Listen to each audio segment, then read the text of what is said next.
ஸ்ரீமதே ராமானுஜாய நமஹ. சரஸ்வதி தேவி கல்விக்கு அதிபதி.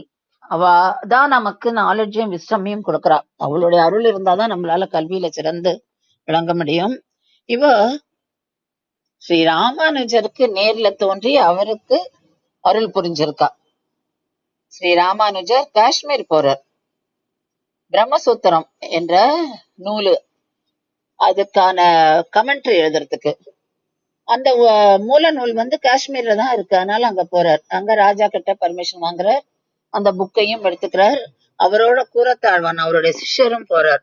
இப்ப 2 பேரும் அந்த புக்கை வச்சுட்டு கொஞ்ச தூரம் வரும்போதே அந்த ஊர்ல இருக்கிற அந்த பண்டிட்ஸ் பொறாமை காரணமாக அவ என்ன பண்றா, இவ கிட்ட இருந்து திருடின்னு போயிடுறான்.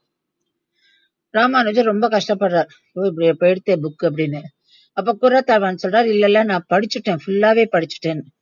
கூரத்தாழ்வானுக்கு ஒரு அபார சக்தி உண்டு. அது என்ன சக்தின்னா, அவர் ஒரு வாட்டி படிச்சா போறோம், அப்படியே கிராஸ் பண்ணிப்பார். எல்லாமே அவரோட மைண்ட்ல ரெக்கார்ட் ஆயிடும். அதனால அவர் ராமானுஜரை சமாதானம் பண்றார். அவர் 2 பேரும் திரும்பி வர ஸ்ரீரங்கம் வந்துட்டு அங்க திருப்பி அந்த வேலையை ஆரம்பிக்கிறார். அந்த நூலுக்கான உரை எழுதுறதுக்கு. அந்த உரைதான் ஸ்ரீபாஷ்யம். ஸ்ரீபாஷ்யம் எழுதினதுக்கு அப்புறம் திருப்பியும் காஷ்மீருக்கு போறா.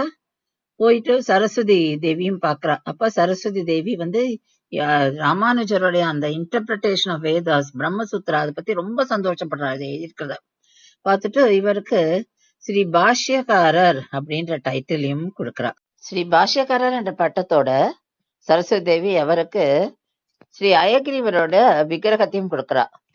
ஏன்னா ராமானுஜர் வேதங்களை பத்தி அவ்வளவு அழகா அதுல எழுதியிருந்தாராம். அந்த இன்டர்பிரேஷன் பத்தி அவ்வளோ சந்தோஷப்பட்டாலாம் சரஸ்வதி தேவி. ஸ்ரீமதே ராமானுஜாய நமஹ.